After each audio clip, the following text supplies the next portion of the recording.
મીઠાના 18 ટોટકા તમને રાતોરાત માલામાલ બનાવી દેશે। 1. તમારા સીધા હાથે ક્યારે કોઈ વ્યક્તિને મીઠું ન આપવું જોઈએ। એવું કહેવાય છે કે તમારા સીધા હાથે મીઠું નાખીને મીઠું લગાવો। 2. ઘણી વખત મન કોઈ કારણ વગર અસ્વસ્થતા અનુભવવા લાગે છે, જેના કારણે વ્યક્તિ માનસિક ચિંતા અને તણાવમાં ડૂબી જાય છે। આ સ્થિતિમાં એક હાથની મુઠ્ઠીમાં પાણી નાખીને થોડીવાર પલાળવા દો। બેચેની થોડા જ સમયમાં સંપૂર્ણપણે દૂર થઈ જશે। 3.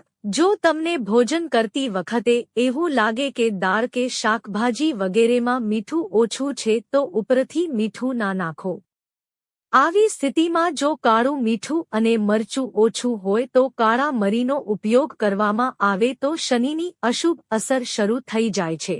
તંત્રશાસ્ત્રમાં મીઠાની યુક્તિને ઘરમાંથી દરિદ્રતા દૂર કરવા અને આશીર્વાદ આપવા માટે ખૂબ જ ફાયદાકારક માનવામાં આવે છે। આ માટે મીઠું કાચને આશીર્વાદ આપે છે। 5. મીઠું પડવું સારું નથી માનવામાં આવતું।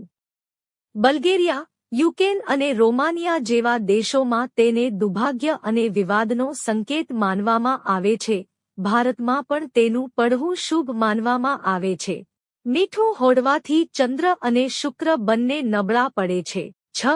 જો તમારા બાળકને ખરાબ નજરની અસર હોય તો અઠવાડિયામાં એકવાર બાળકને મીઠાના પાણીથી સ્નાન કરાવવું જોઈએ।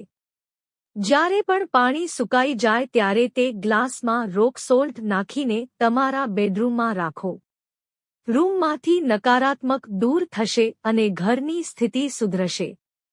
7. જે વ્યક્તિ સારી નૈતિકતા ધરાવે છે અને જે ધર્મ પ્રમાણે બોલે છે, શ્રમ અથવા દબાણ હેઠળ છે, તેનું મીઠું ન ખાવું।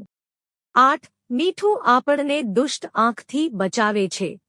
જો કોઈ વ્યક્તિ ખરાબ નજરથી પીડિત હોય તો કુંડળીમાં ચંદ્ર નબળો હોય તો ભોજનમાં દરિયાઈ કે સામાન્ય મીઠાનો ઉપયોગ ન કરો, પરંતુ રોક મીઠાનો ઉપયોગ કરો। આ તમને બ્લડ પ્રેશરની સમસ્યાથી બચાવશે, પરંતુ જો કુંડળીમાં મંગળ નબળો હોય તો તમે ભોજનમાં દરિયાઈ મીઠાનો ઉપયોગ કરી શકો છો। ફોમ બારને પોતાના પર લો અને તેને ફેરવો, પછી મીઠું બહાર ફેંકી દો। એવું માનવામાં આવે છે કે આમ કરવાથી તમામ દોષ દૂર થાય છે। તમારા બેડરૂમમાં એક બાઉલમાં રોક મીઠાનો કેટલાક ટુકડા રાખો, તેનાથી તમારું સ્વાસ્થ્ય સારું રહેશે। 9. રાત્રે સૂતા પહેલા પાણીમાં મીઠું મિક્સ કરીને હાથ પગ ધોઈ લો। તેનાથી તમારો થાક દૂર થશે અને તમને સારી ઊંઘ આવશે। જો ઘરમાં કોઈ વ્યક્તિ લાંબા સમયથી બીમાર હોય તો તેના પલંગ પાસે મીઠું ભરેલી કાચની બોટલ રાખો અને દર અઠવાડિયે તેને બદલો। 10. ઘણી વખત તમે તમારા ઘરમાં વાસ્તુદોષથી પરેશાન છો। આવી સ્થિતિમાં જો તમે ઈચ્છો તો તમારા બાથરૂમમાં મીઠાથી ભરેલો ગ્લાસ કપ રાખો। આમ કરવાથી તમારા ઘરની અંદરનો વાસ્તુદોષ દૂર થશે। 11. જો તમારા ઘરમાં નકારાત્મક ઊર્જા થઈ ગઈ હોય તો ઘર સાફ કરતી વખતે પાણીમાં એક ચપટી મીઠું નાખો। આમ કરવાથી ઘરમાં સકારાત્મક ઊર્જા જળવાઈ રહે છે। ઘરમાં મીઠાનો છુંદો લગાવવાથી ઝડપથી પૈસા મેળવવામાં મદદ મળે છે। જો તમે પ્રગતિ કરવા માંગતા છો તો પછી ચોક્કસપણે ઘરને મીઠું નાખો। 12. જો તમામ સારવાર લેવા છતાં પણ દર્દી સાજો થતો નથી અને તેનો દોર સતત વધી રહ્યો છે તો આવા દર્દીના પલંગ પર કાચના વાસણમાં મીઠું રાખવું જોઈએ। દરરોજ સવારે આ મીઠું ગંદા નાળામાં ફેંકવું અને ફરીથી નવું મીઠું ભરવું। 13. જ્યોતિષ શાસ્ત્ર અનુસાર મીઠું ચંદ્ર અને શુક્રનું પ્રતિનિધિ માનવામાં આવે છે।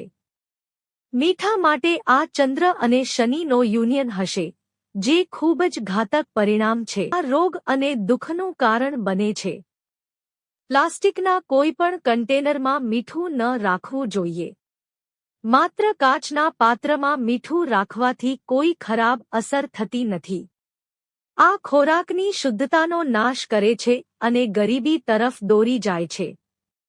મીઠું ઓછું થાય તો પછી ઉમેરાશે। ભગવાનને ખોરાકની નવીનતાઓ રજૂ કરવાનું ટાળવું જોઈએ. એવું માનવામાં આવે છે કે આ વ્યક્તિના સંબંધોને બગાડે છે. 14. જો તમને કોઈ વ્યક્તિ ગમતી નથી, તો તેનું મીઠું ન ખાઓ. તમે તેની મેથી ખાઈ શકો છો. કોઈપણ પાપી વ્યક્તિ માટે અહીં ક્યારેય મીઠું ન ખાવું, નહીં તો તમારું જીવન પણ સમાન બનવા લાગશે. હંમેશા ધ્યાન રાખો કે દરેક જગ્યાએથી મીઠું કે નાસ્તો ન ખાવો. 15. અઠવાડિયામાં એકવાર, ગુરુવાર સિવાય, મોપિંગ કરતી વખતે, પાણીમાં થોડું આખું મીઠું મિક્સ કરવું જોઈએ. આ ઉપાયથી ઘરની નકારાત્મક ઊર્જા પણ નાશ પામે છે. વાતાવરણની પવિત્રતા વધે છે. તેનાથી લક્ષ્મી પ્રાપ્તિના દ્વાર ખુલશે અને ઘરમાં આશીર્વાદ રહેશે. 16. મીઠું એક એવું રસાયણ છે જે દરેક પ્રકારની ગંદકી દૂર કરે છે. દરેક મોટા બાઉલમાં મીઠું બદલો અને જૂનું મીઠું ફેંકી દેવું જોઈએ. 17. શૌચાલયમાં બરછટ મીઠું ભરેલું કાચનું પાત્ર રાખો અને 15 દિવસ પછી મીઠું બદલો અને ટોયલેટ સિંકમાં જૂનું મીઠું નાખો. જો કોઈ કારણસર શૌચાલય ઉપર પૂર્વમાં હોય તો તેના દરવાજા પર ગર્જના કરતા સિંહનો ફોટો ચોંટાડો. 18. જો મિશ્ર વાસ્તુદોષ હોય જેને તમે બદલી શકતા નથી. જો તમે ચિંતિત હોવ તો તમારા બંને હાથને આખું મીઠું ભરો અને થોડીવાર રાખો. પછી તેને વોશ બેસિનમાં મૂકો અને પાણીથી ધોઈ લો. અહીં અને ત્યાં મીઠું ફેંકશો નહીં.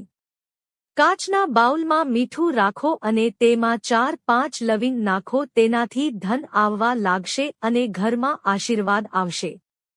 આ સિવાય મીઠાની સુગંધ તો જળવાઈ રહેશે. પરંતુ આ ઉપાયથી ક્યારેય પૈસાની કમી નહીં આવે.